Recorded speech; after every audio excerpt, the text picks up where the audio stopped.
Évangile de Jésus-Christ selon saint Matthieu, chapitre 5, des versets 20 à 26. En ce temps-là, Jésus disait à ses disciples, « Je vous le dis, si votre justice ne surpasse pas celle des scribes et des pharisiens, vous n'entrerez pas dans le royaume des cieux.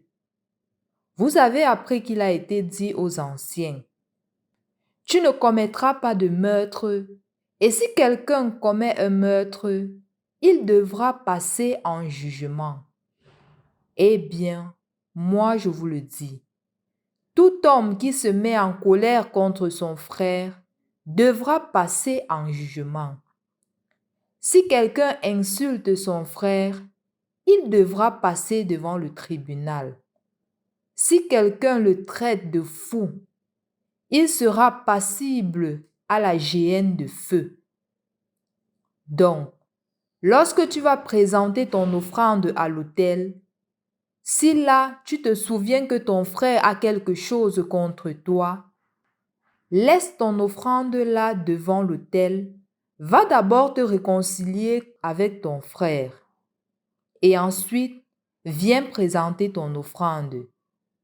Mets-toi vite d'accord avec ton adversaire pendant que tu es en chemin avec lui, pour éviter que ton adversaire ne te livre au jugement, le jugement aux gardes, et qu'on ne te jette en prison.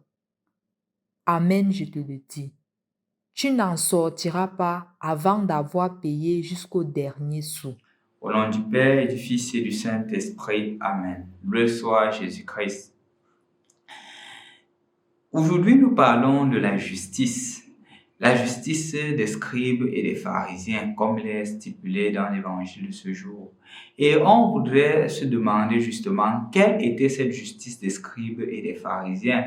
Est-ce que la justice des scribes et des pharisiens était la justice de Dieu? Parce qu'on sait justement que dans Matthieu chapitre 23, on dit qu'ils enseignent sur la chair de Moïse. Pourquoi Jésus dit que si votre justice ne surpasse pas celle des scribes et des pharisiens? En effet, ce qui est mis en avant ici, c'est que les scribes et les pharisiens avaient oublié l'esprit de la loi et s'étaient attachés à la lettre de la loi. Ce que la loi disait, on l'appliquait aveuglément, oubliant justement que ce qui promouvait la loi, c'était d'abord la recherche du bien-être de la personne. C'est pour cela que Jésus dit que si ta justice ne surpasse pas celle des scribes et des pharisiens, tu n'entreras pas. Parce que la finalité de toute justice, c'est d'abord le bien-être de la personne humaine. Et c'est donc pour cela qu'il montre tous les attributs pour dire justement que ta justice doit être en vue de relever la personne humaine, d'œuvrer pour que la dignité de la personne humaine soit mise en valeur. Quand la dignité de la personne humaine est bafouée, ta justice n'est pas la justice de Dieu. Ton jugement, ton regard sur l'autre n'est pas le regard de Dieu. Et donc, chers frères et sœurs dans le Christ, revenons donc sur cet évangile que le Seigneur nous propose. Comment est-ce que nous pourrions nous approprier de la justice de Dieu? Comment est-ce que nous pourrions nous approprier de la justice divine? La chose est simple.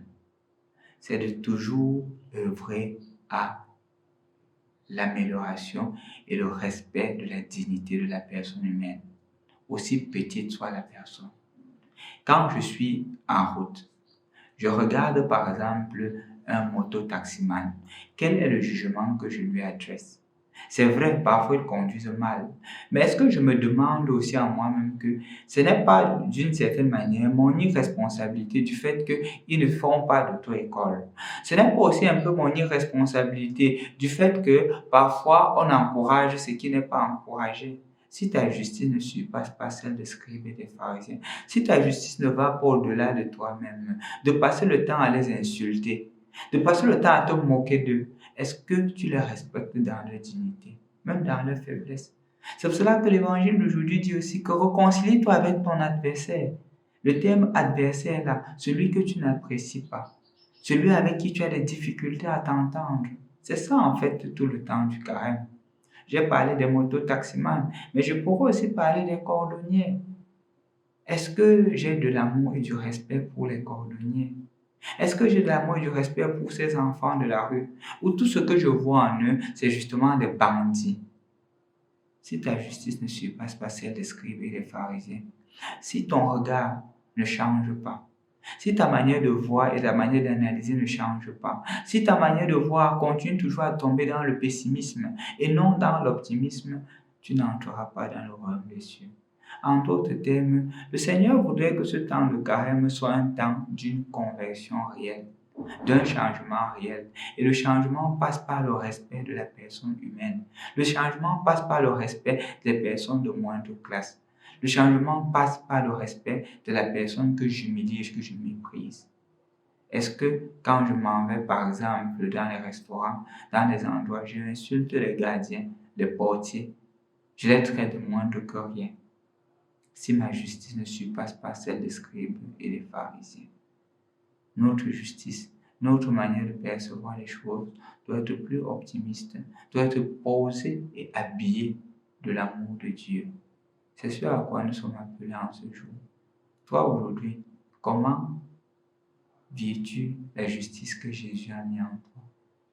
Est-ce que tu es capable de pardonner? Est-ce que tu es capable de donner une seconde chance à l'autre? Est-ce que tu es capable de demander pardon? Est-ce que tu es capable de faire comme Jésus, aimer le pauvre, toucher le lépreux, dire je le veux, sois guéri? Comment est ta justice? Est-elle celle des hommes ou elle est celle de Dieu? N'oublie pas, mon frère, ma soeur, le carême, c'est un appel à une amélioration.